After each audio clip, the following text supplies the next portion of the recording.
ఒక్క మాటలో చెప్పాలి అంటే god is in the form of sound అని చెప్పొచ్చు.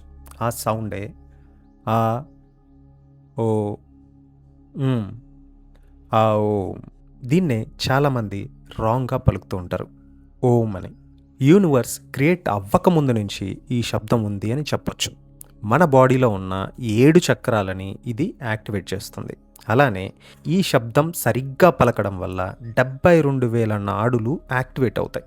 సనాతన ధర్మంలో ఆ ఓంని చాలా ముఖ్యమైన పదంగా పరిగణిస్తారు. ఆ ఓం అనే పదాన్ని సంస్కృతంలో ప్రణవ అని పిలుస్తారు. దైవం అంటే ఎక్కడో బయట ఉండే శక్తి కాదు, అది సృష్టిలో ప్రతి అణువులోనూ ఉంటుంది. మనిషి తన లోపలికి తాను ప్రయాణించి ఆ దైవాన్ని చేరుకోవడానికి ఆ ఓం ఓ వారధిలా పనిచేస్తుంది.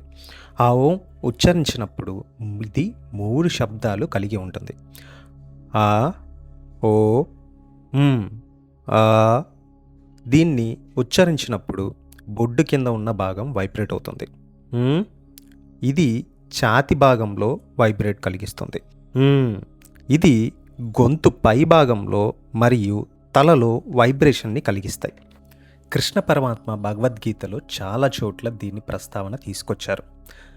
వేదాలన్నిటిలోనూ నేనే ప్రణవనాదాన్ని అని చెప్పారు. పతాంజలి యోగ సూత్రాలు దేవుణ్ణి సూచించే శబ్దం ప్రణవం అని పేర్కొనబడింది. ఉపనిషత్తుల్లో కూడా ఓం అంటే బ్రహ్మం, ఓం అంటే సర్వం అని చెబుతున్నాయి. కలర్ టెలివిజన్లో కేవలం 3 ప్రాథమిక రంగులు మాత్రమే ఉంటాయి.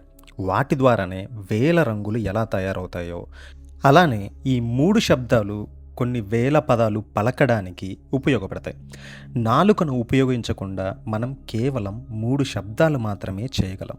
అదే ఆ, ఓ, ఉమ్. మిగిలిన అన్ని శబ్దాలు ఈ మూడింటి కలయిక ద్వారా నాలుకను వివిధ స్థానాల్లో ఉంచడం ద్వారా పుడతాయి. పసిపిల్లలు మాట్లాడడం మొదలుపెట్టినప్పుడు మొదట చేసే శబ్దం ఆ, తరువాత ఊ అనే శబ్దం తర్వాత మా లేదా మా అనే పదాల్ని ఉచ్చరిస్తారు. ఓం అనే ఆకారంలో ఈ భాగాన్ని వైశ్వానర అంటారు, ఈ భాగాన్ని తేజస అంటారు, ఈ భాగాన్ని మాయ అంటారు, దీన్ని తురియ అంటారు. సంస్కృతంలో ఏ అంటే ఆది అంటే ప్రారంభం, యు అంటే ఉత్కర్ష అంటే పురోగతి లేదా అభివృద్ధి, ఎం అంటే మృతి అంటే అంతం లేదా పరివర్తన. ఈ 3 దశలు జీవిత చక్రాన్ని సూచిస్తాయి. ఓం అనేది మతానికి పరిమితమైనది కాదు, అది యూనివర్సల్ సౌండ్. ఇంకా చెప్పాలంటే నేచురల్ సౌండ్ అని కూడా అంటారు. ఆ ఓం అనే పదాన్ని రోజు ఉచ్చరించడం వల్ల డైజెస్టివ్ సిస్టమ్ ఇంప్రూవ్ అవుతుంది, ఇమ్యూనిటీ పెరుగుతుంది, స్ట్రెస్ తగ్గుతుంది. ఇది తగ్గితే హ్యాపీ హార్మోన్స్ రిలీజ్ అయ్యి డిప్రెషన్ మరియు ఆందోళన కూడా తగ్గుతాయి, కాన్సంట్రేషన్ పెరుగుతుంది.